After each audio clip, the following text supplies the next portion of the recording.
Magandang araw sa ating lahat, Luzon, Visayas, Mindanao at sa ating mga babayan sa abroad. Kumusta kayo lahat? Welcome po kayo ulit sa Mountain Natin Channel.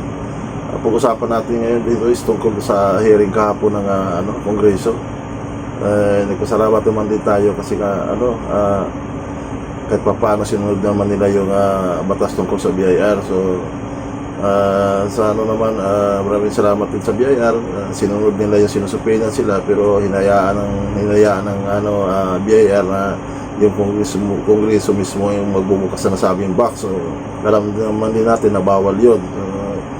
Sa mga mga congressman naman na bumoto na huwag pabuksan yung box, so, tama po yung ginawa ninyo. Doon naman sa bumoto na gustong buksan, siguro pag-isipan nila ng maayos, kasi kung palaging lumalabag sila at lumalabag sa batas, nasa kanila din naman yan. Katunayan, yung ilan doon nasampanan na ng reklamo ni Atty. Manscarpio.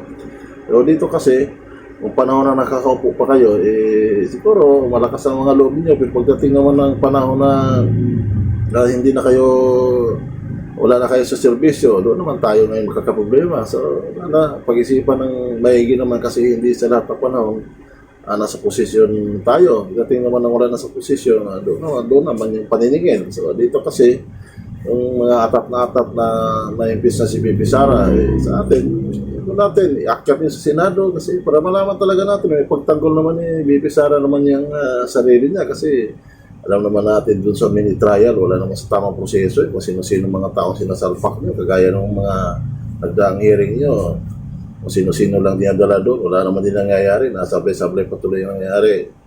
Dito kasi sa mini trial, sa impeachment ni Bibi Sara, kung diniretso niyo yan, bubutuhan kayo, kasi alam naman din natin na lahat naman halos dyan sa Kongreso gustong ma-impeach si Bibi Sara.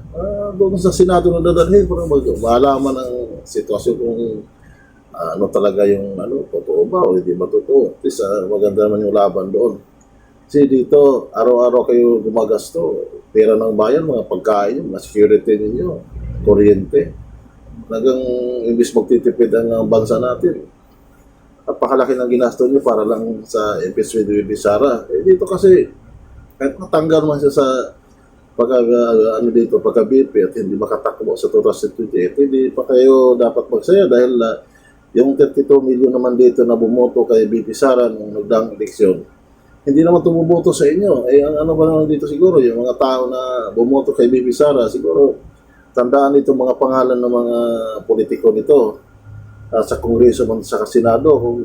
Kung halimbawa naman na yung pumabor naman may si Bibi Sara, siguro huwag na rin yung iboto sa mga sumusuport talaga kay Bibi Sara. So, yan siguro magandang gawin dito. Sa atin na naman sana, magkasala, ditiisin ng wais yung sa tamang proseso. Kasi dito, nilalabag na natin yung batas. Ibig kayo yung gumagawa ng batas, kaya rin bumabali. So, hindi naman sana dapat gawin mga bagay. Pasalamat tayo doon sa pumapabor na hindi bubuksan. So, sa pumabor naman na bubuksan, karapatan niyo naman lahat yun. Ito kasi, kahit na-impis kasi si Bibi Sara, may mga may mga option pa Kasi dito, pag hindi makatakbo ng 2028 si Bibi Sara, diyan pa yung kapatid. May mga kapatid pa, mga kaalyado pa.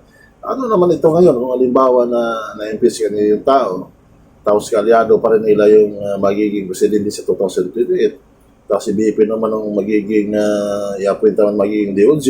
So, saan kayo pupulutin ngayon na humahabol sa kanya? Sabi nga sabi nga yung kilalang reporter sa isang dito, ang panahon warang weather lang. So, yun sana din dapat natin isipin. Hindi lahat ng panahon nasa posisyon tayo.